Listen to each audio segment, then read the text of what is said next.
2017년 6월 9일 금요일, 일리노이 주립대 어바나 샴페인 캠퍼스에서 26살의 여학생이 실종됐습니다.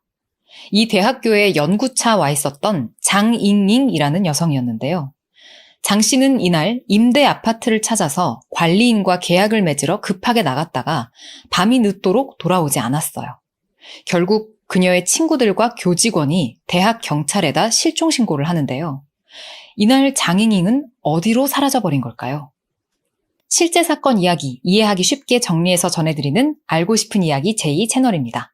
오늘 사건은 범인이 잡힌 결말이 명확하게 난 그런 사건이에요. 가슴은 아프지만 답답하지는 않게 들으실 수 있을 것 같습니다. 사건 보시면서 여러분의 의견, 추측, 감정 등등 댓글 많이 남겨주시고요. 그럼 오늘의 이야기 시작합니다. 신고를 받은 경찰은 장 씨가 고작 2달 전에 중국에서 미국으로 왔기 때문에 이곳에 아는 사람이 거의 없었고 학교와 집을 오가는 것 외에는 외출도 거의 하지 않는다는 사실을 확인했어요. 애초에 장 씨가 아는 친구나 지인 자체가 별로 없었기 때문에 딱히 누구를 만나러 나갔던 것 같지도 않았던 거죠. 장 씨가 살고 있었던 기숙사 방을 한번 확인해 보는데 집 안에서 무슨 일이 일어났던 흔적은 전혀 없었습니다. 문은 잠겨 있었고요. 집 안은 깨끗이 정리돼 있었어요. 현금과 서류가 그대로 남겨져 있었던 걸로 보아 어디로 아예 떠나버린 건 분명히 아니었습니다. 사실 경찰은 처음에는 장 씨가 스트레스를 좀 많이 받아서 어디 그냥 잠깐 쉬러 간 거 아닌가? 그런 생각도 했었지만 장 씨하고 아무도 연락이 되지 않은 지 24시간이 지난 다음 날 정오쯤이 되자 생각이 바뀌었어요. 이건 사건이다 싶었던 대학 경찰은 곧장 어바나 지역 경찰과 FBI의 수사 협조를 의뢰하고 장 씨를 찾기 위한 수사에 나섰습니다. 장 씨의 실종 신고를 들은 캠퍼스 내의 중국인 학생들과 커뮤니티 또한 수색 작업에 적극적으로 동참했어요. 심지어는 그녀를 아예 모르는 일면식도 없는 사람들도 뉴스를 보고 힘을 보태왔습니다. 1990년생인 장잉잉은 중국 남동부 푸젠성 난핑시에서 태어났어요. 그녀의 아버지는 트럭 운전사였고 어머니는 건강이 좋지 않은 편이었다고 합니다. 그래서인지 장 씨는 아주 효심이 깊은 딸이었다고 해요. 그녀는 어려서부터 매우 똑똑했고요. 음악에도 재능이 있어서 취미로 밴드에서 활동하기도 했습니다. 2013년 중산대학교에서 학과 수석으로 졸업을 하고요. 베이징 대학교에 진학해서 2016년 환경공학 석사 학위를 취득합니다. 장 씨는 이후 중국 과학원에 들어가서 연구원으로 활동을 하게 되는데 연구원 월급을 받으면 집으로 돈을 꼬박꼬박 보냈다고 해요. 이후 미국 일리노이 주립대 어바나 샴페인 캠퍼스에 초청을 받아서 2017년 4월에 미국으로 건너온 거였죠. 그리고 이렇게 미국으로 온 지 2달 만에 실종이 됐던 겁니다. 장 씨는 이곳에서 광합성과 작물 생산성 연구를 진행했어요. 그리고는 가을에 박사 과정에 진학하는 걸 고려 중이었죠. 학위를 취득하면 중국으로 돌아가서 교수가 되고 싶어 했습니다. 장 씨는 일리노이에 도착한 후 캠퍼스 내에서 거주했지만 형편이 넉넉하지 않아서 임대료가 더 저렴한 캠퍼스 바깥에 있는 아파트를 찾아 이사를 할 계획을 갖고 있었어요. 다행히도 학기가 끝난 시점이었기 때문에 그렇게 어렵지 않게 집을 찾을 수가 있었습니다.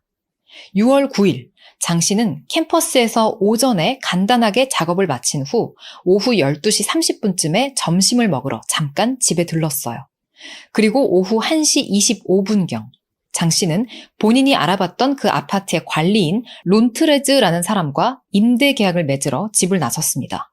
이러고 나서 연락이 두절됐던 거죠. 경찰은 장 씨의 휴대폰 위치를 추적하는 한편 그녀가 집을 나와서 아파트를 보러 가는 그 경로의 버스와 도로 CCTV 영상을 모두 살펴보는데요. 우선 장 씨는 오후 1시 39분쯤 관리인에게 조금 늦을 것 같다며 먼저 문자를 보내고 그러고 나서 몇 분 후에 교내 MTB 버스에 탑승했습니다. 얼마 후 이 버스는 스프링필드와 매튜스 스트리트 교차로에 도착을 했고 장 씨는 버스를 갈아타기 위해서 1시 52분에 하차했어요. 버스 환승을 하려고 딱 정류장에 내렸는데 내가 타려는 그 버스를 아슬아슬하게 눈앞에서 놓친 경험 여러분도 아마 한 번쯤 다 해보셨을 것 같은데요. 장잉잉한테 이날 딱 그런 일이 생겨버립니다. 그녀가 타야 할 버스가 길 건너 정류장을 지나쳐서 막 떠나고 있었어요. 근데 이 버스는 한번 놓치면 또 몇 분을 기다려야 되잖아요. 안 그래도 좀 늦는다고 문자도 보내놓은 상황이라서 마음이 급했던 장 씨는 막 뛰기 시작해요. 뛰면서 그 떠나고 있는 버스 기사한테 이렇게 좀 기다려달라고 막 이렇게 손을 흔들었습니다. 하지만 버스 회사의 규정상 기사는 도로 건너편에 있는 사람을 기다려주거나 떠나다 말고 다시 정차할 수가 없었어요. 안타깝다고 이거를 다 기다려주게 되면 건너편에서 그 사람이 도로를 막 무단횡단하고 서두르다가 사고가 날 수도 있고 여러 가지로 좀 위험하기 때문입니다. 결국 장 씨는 버스를 쫓아 다음 정류장까지 200m가량이나 뛰어갔지만 버스를 따라잡을 수는 없었어요. 그렇게 버스를 한 대 놓쳐버린 이후 장 씨가 몇 블록 떨어진 또 다른 버스 정류장에서 버스를 기다리는 모습이 CCTV로 또 확인이 됐습니다. 그런데 얼마 지나지 않아서 한 오후 2시쯤 그녀 앞으로 검정색 승용차 한 대가 쓱 다가와서 서는 모습이 보였어요. 차 안에서 운전자가 창문을 열고 도로가에 서 있던 장 씨한테 무언가 말을 거는 듯 했고 장 씨는 이렇게 차로 다가가서 조수석 너머로 운전자하고 잠깐 뭐라고 대화를 나눕니다. 그러더니 약 30초 후 장 씨는 그 검정색 차량에 탑승했어요. 그리고 2시 28분쯤 그녀의 휴대폰 전원이 꺼졌습니다. 임대 중개인은 오후 2시 38분경 그녀에게 문자 메시지를 보냈지만 답장은 돌아오지 않았어요. 사실 그날 저녁 장 씨는 이 아파트 계약을 마치고 돌아와서 캠퍼스에서 연구실 동료들과 저녁 7시에 만나기로 했었습니다. 그런데 그녀가 여기에도 나타나지 않았던 거예요. 장 씨가 평소에 회의나 약속에 늦거나 아예 결석을 해버리는 건 정말 이례적인 일이었습니다. 원래 이런 사람이 절대 아니었다는 거예요.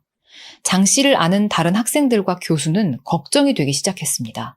결국 조금 기다려보다가 이들은 오후 9시 24분 대학 경찰에 전화를 해서 그녀의 실종 신고를 했던 거죠.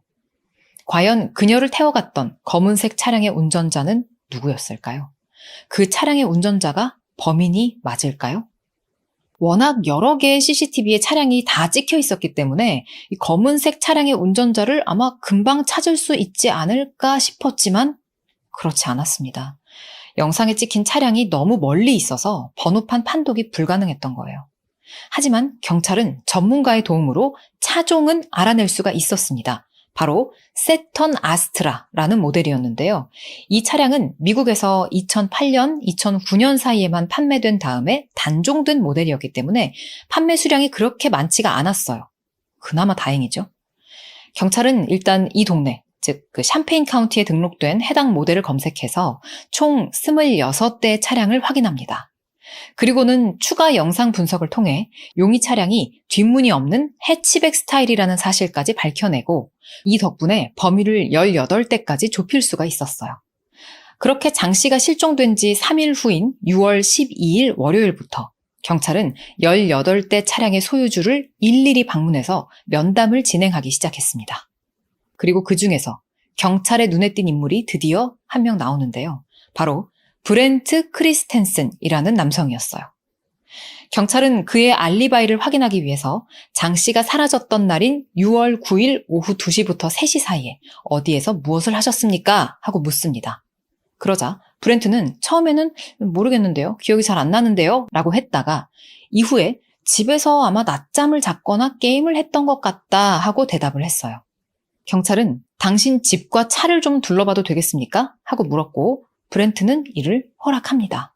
근데 이상한 점은 딱히 없었어요. 경찰이 잘못 짚은 걸까요?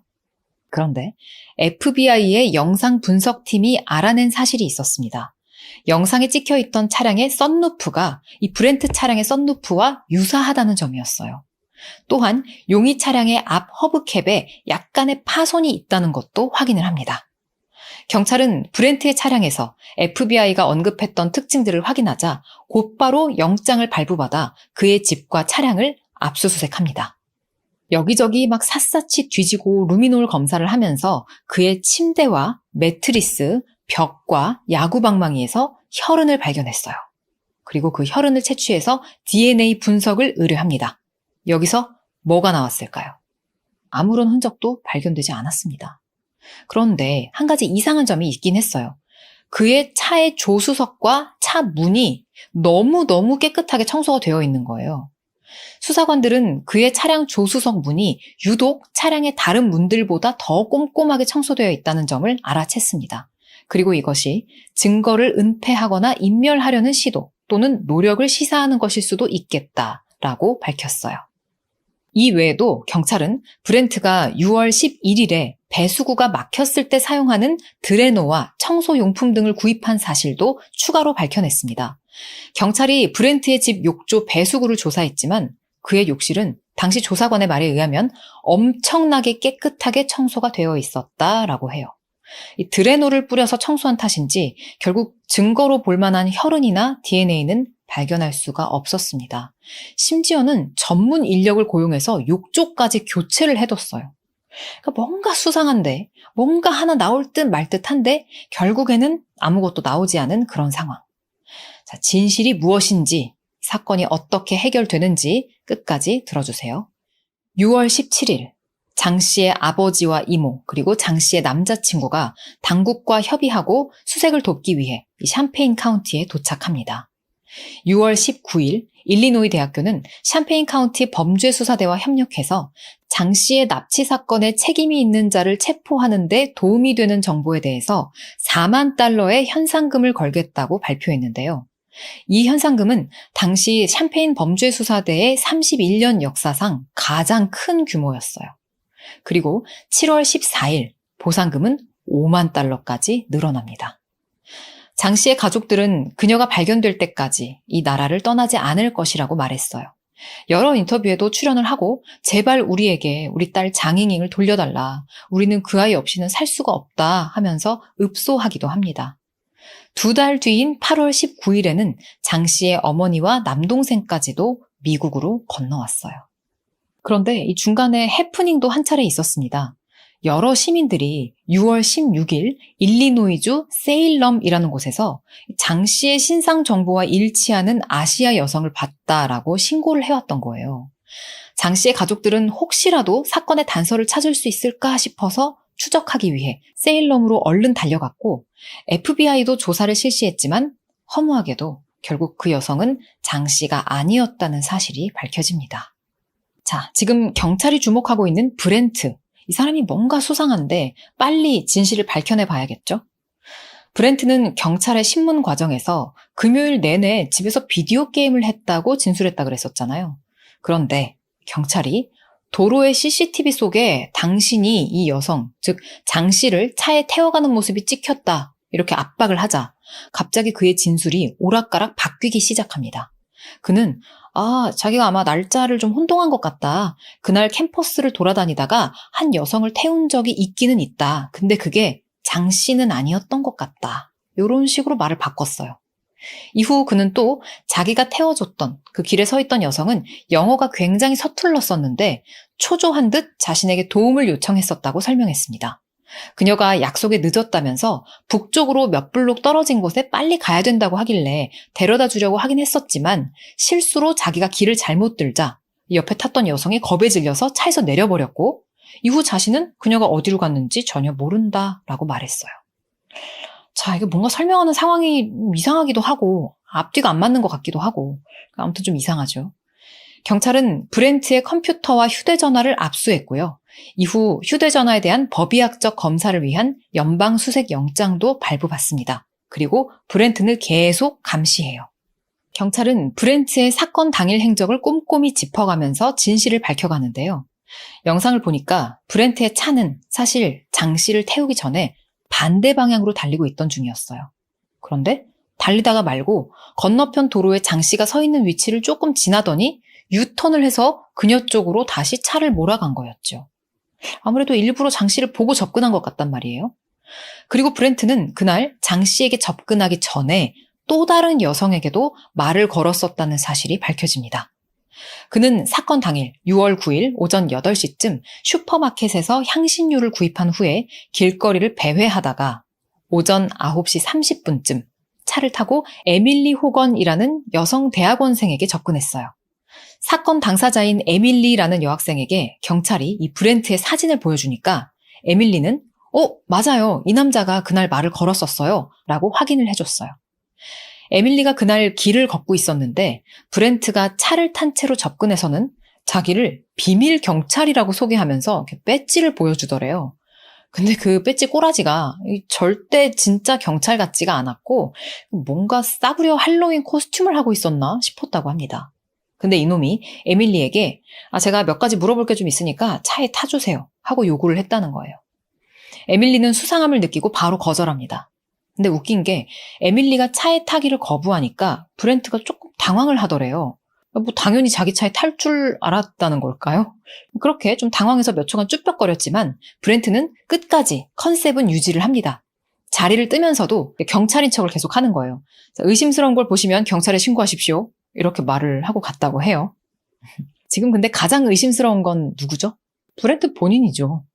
에밀리는 브렌트가 시킨 대로 합니다. 뭔가 이상한 게 있으니까 경찰에다 신고를 했어요. 그리고 에밀리 본인의 페이스북에도 지금 캠퍼스에 비밀 경찰을 사칭하면서 돌아다니는 남자가 있다. 조심하라. 이런 내용을 포스팅합니다. 이게 장 씨가 브렌트의 차에 타기 4시간 전의 일이에요. 장 씨가 에밀리하고 혹시 아는 사이였다면, 그래서 그녀의 페이스북 포스팅을 봤다면 뭔가 좀 경계심이 생겨서 혹시 그의 차에 타지 않았을 수도 있지 않을까? 그렇다면 뭔가 상황이 달라질 수도 있지 않았을까? 그런 안타까운 생각이 드는 지점입니다. 경찰은 조사 과정에서 브렌트가 테라 블리스라는 여성과 교제하고 있었다는 사실을 알아냅니다. 근데 이 테라라는 여성은 브렌트의 여자친구였고요. 이 브렌트의 아내는 또 따로 있었어요. 근데 아내 몰래 바람을 피우고 있었던 거냐? 그건 또 아닙니다. 이게 뭔 말인가 싶으시죠? 브렌트는 2011년 3월에 결혼을 했지만 당시 그의 아내와 그는 오픈 릴레이션십 상태. 그러니까 법적으로는 부부인데 둘 다 다른 사람하고 데이트를 하는 그런 요상한 결혼 생활을 하고 있던 상황이었습니다. 둘 사이에 아마 갈등도 조금 있었던 것 같긴 하고요. 여러모로 살짝 특이하죠. 근데 또 의외로 되게 배운 사람이에요. 1989년생, 당시 27살이었던 브렌트는 위스콘신주 스티븐스 포인트와 메디슨 대학을 졸업했고요. 높은 경쟁을 뚫고 일리노이 주립대에 물리학 박사과정에 입학을 했다가 그 당시에는 그만둔 그런 상태였어요. 왜 그만뒀는지는 뒤에 나옵니다. 경찰은 브렌트가 교제하고 있던 그의 여자친구 테라라는 여성을 찾아가서 상황을 다 설명하고 그녀에게 브렌트와의 대화 내용을 혹시 조금 몰래 녹음해 줄 수 있겠냐 하면서 도청 장치를 주며 부탁했어요. 테라는 경찰의 요구를 받아들였을까요? 네, 받아들입니다. 당시 테라는 자신의 남자친구인 브렌트가 범행을 저지른 게 아니라면, 즉 그가 범인이 아니라면 오히려 이걸 통해서 그의 혐의가 벗겨질 수도 있겠다고 생각했다고 합니다. 6월 29일, 장 씨가 다니던 학교에서 그녀를 추모하기 위한 행사가 열리는데요. 브렌트는 여자친구 테라와 함께 이 행사에 참석합니다. 테라는 이때 브렌트에게 자연스럽게 장 씨에 관해서 물었어요. 근데 이게 테라가 딱 보니까 브렌트가 장 씨에 대해서 뭔가를 알고 있는 눈치인 거예요. 그녀는 얼른 남자친구 편을 일부러 막 들어주면서 그를 부추겼고 브렌트는 결국 그날의 일을 테라에게 털어놓기 시작합니다. 브렌트의 설명에 따르면 그는 강하게 저항하는 장 씨를 가까스로 제압한 후에 그녀를 자신의 아파트로 차에 태워 끌고 갔어요. 그리고는 장 씨의 손을 묶은 뒤 침실에서 장 씨에게 강제로 성폭행을 저질렀습니다. 이후 그녀를 목 졸라 살해하고 욕조에 넣어서 야구 방망이와 또 다른 흉기로 확인 사살까지 했다고 설명을 해요. 그래서 아마 욕조를 교체했던 것 같죠.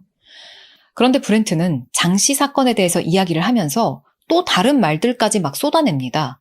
자기가 19살 때부터 살인을 저지르기 시작해서 지금까지 총 13명을 살해했다는 거예요. 야, 내가 죽인 여자 수가 그 유명한 연쇄살인마 제프리, 존 웨인 그런 사람들보다도 더 많아 하고 자랑하듯 떠벌리기까지 합니다. 경찰은 처음에는 브렌트가 장 씨를 살해했다는 녹음을 듣고 자백 증거 확보했구나 싶어서 반가웠어요. 근데 그 뒤에 이어진 13명을 연쇄살인했다 그런 주장을 듣고는 살짝 당황합니다. 어머나 이놈이 엄청난 살인마였구나 싶어서가 아니고요. 이 자식 이거 과장하는 것 같은데 뻥치는 것 같은데 싶어서였어요. 브렌트가 마치 자신의 범행을 의심하는 여자친구를 좀 놀리기 위해서 일부러 거짓말도 하고 상황을 과장하며 약간 장난을 치는 것처럼 들리기도 했습니다. 경찰은 즉각 확인 작업에 나섰어요. 아직 정확히 밝혀지지 않은 장씨 사건을 제외하고는 다른 내용들은 모두 사실이 아닌 것으로 확인이 됩니다. 근데 이렇게 되면 그 앞에 장씨에 대해서 했던 말, 즉 본인이 장씨를 뭐 어떻게 해서 이렇게 해서 죽였다, 그런 말에도 신뢰성이 확 떨어지게 되는 거잖아요. 그래서 일부 경찰은 그 장씨 부분 내용도 못 믿을 얘기가 아니냐, 이거를 증거로 못 쓰게 되는 거 아니냐 하고 걱정을 했어요. 하지만 수사팀은 이 녹음 외에도 다른 여러 가지 증거들을 고려했을 때 브렌트의 범행에 의심의 여지가 없다고 봤습니다. 공격에 사용된 것으로 추정되는 야구 배트가 브렌트의 집에 있었는데 거기에서 발견된 DNA가 피해자 장 씨의 DNA와 일치했거든요. 6월 30일 브렌트는 장 씨의 납치 및 살인 혐의로 결국 체포됩니다. 경찰은 그간 확보된 모든 증거를 브렌트에게 제시하며 자백해라, 그리고 장 씨 시신 어디 있는지 말해라 하고 추궁했어요. 하지만 브렌트는 여자친구에게 했던 말은 그냥 자기 머릿속에 있던 환상을 지어낸 얘기였다. 자기는 장 씨를 납치하지도 살해하지도 않았다라고 주장합니다. 결국 경찰은 끝까지 자신의 혐의를 부인하는 브렌트를 그냥 그대로 재판에 넘겨버렸어요. 재판에서 검찰은 브렌트의 결혼 생활과 학업 모두 위태로운 상황이었다는 점을 지적합니다. 그가 매우 똑똑하고 좋은 대학에서 학업적 성취를 이루어오던 학생이었다는 점. 그런데 결혼 생활에 문제가 좀 있어서 아내가 아닌 테라라는 연인과 따로 연애 중이었다는 점. 그리고 과도한 음주와 마약 등 여러 문제로 인해 박사 과정을 중단했고, 그러면서 자신의 삶을 스스로 위기에 빠뜨렸다는 점을 짚었어요. 검찰의 조사에 따르면 브렌트는 이렇게 점점 이상해지더니 장 씨를 살해하기 전 지난해 말부터는 테드 번디와 같은 연쇄살인자에 관심을 갖더니 그들의 삶에 점점 빠져들기 시작했습니다. 그는 연쇄살인마의 이중 생활을 담은 소설 아메리칸 사이코라는 책에 강한 흥미를 보였어요. 이 영화로도 유명하잖아요. 내용 혹시 아시나요, 여러분? 여기 나오는 주인공 패트릭은 부유한 은행가로 아주 매력적이고 성공적인 엘리트였지만 그의 내면에는 극도로 폭력적이고 사이코패스적인 성향을 숨기고 있어요. 평소에는 자기 본 모습을 숨긴 채로 평범하게 생활을 하다가 범행 대상을 발견하면 잔인하게 살인을 저지르곤 합니다. 패트릭은 점점 현실과 환상을 구분하지 못하고 잔혹한 살인과 변태적 범행을 이어갔지만 사회는 그의 부와 지위 때문에 그가 연쇄살인마임을 눈치채지 못해요. 대강 이런 내용입니다. 근데 브렌트가 이 소설에 그렇게 푹 빠져 있었다는 거예요. 또한 검찰은 그가 이해 초 봄부터는 납치와 관련된 웹사이트를 방문해서 완벽한 납치 판타지 또는 납치 계획이라는 그룹 채팅방에 들어가서 활동을 해왔다고도 밝혔습니다. 이렇게 검찰은 위와 같은 증거를 토대로 브렌트가 자신만의 환상에 빠져들어 장 씨를 납치 살인한 것이라고 주장했어요. 또 그의 납치 정보 검색 기록, 결박된 여성들의 사진을 다운로드 받은 기록, 또 여자친구에게 범행을 털어놓은 녹음 파일까지 범행 증거로 제출합니다. 이 외에도 검찰은 2017년 3월 그가 마약과 알코올 중독 문제로 상담을 받으러 갔었고 그곳에서 의사한테 누군가를 납치해서 죽이고 싶다는 생각을 털어놓았다고 설명했어요. 하지만 이건 단순한 망상이 아니라 구체적으로 어떤 피해자를 선택하고 범행을 실행할지에 대한 계획을 세우고 있었던 것이다 라고 봤습니다. 그 예로 브렌트는 시신을 담을 목적으로 아마존에서 길이 183cm, 폭이랑 높이가 각각 61cm에 이르는 더플백을 주문했고요. 사건 발생 3일 전에 이를 수령했습니다. 그리고 6월 9일 자신의 살인 판타지를 충족하기 위해 범행을 저지른 것으로 보였죠. 검찰은 이와 같은 내용을 바탕으로 브렌트에게 사형을 구형해달라고 요청했어요. 재판에서 검찰이 제시한 증거가 좀 확실해 보였고 이에 따라 계획살인이 인정될 가능성이 커지자 브렌트는 결국 모든 걸 포기하고 자신이 장 씨를 살해했음을 인정했습니다. 브렌트의 변호인은 조금이라도 정상 참작을 어필해 보려고 몇 가지 사실들을 제시하는데요. 브렌트가 박사과정 첫 3학기 동안 계속 올 A를 받다가 네 번째 학기에서 F를 받고 박사과정에서 탈락하게 되면서 아주 큰 충격을 받았다고 설명합니다. 브렌트의 친구들과 담당 교수 모두 그가 평범하고 차분한 학생으로 다른 문제는 없었다며 그의 범행에 굉장히 충격을 받았다고 이야기했대요. 즉, 똑똑한 수재였고 이제껏 바라는 대로 뭐든지 이뤄나가던 브렌트의 인생이 학업의 실패로 인해 송두리째 바뀐 것이라는 얘기였죠. 또한 그가 술에도 빠져 있었고 진통제를 복용해 왔으며 아내와의 마찰로 이혼 과정에 있어서 정상적인 심리 상태가 아니었다며 사형만은 면해달라고 주장했습니다.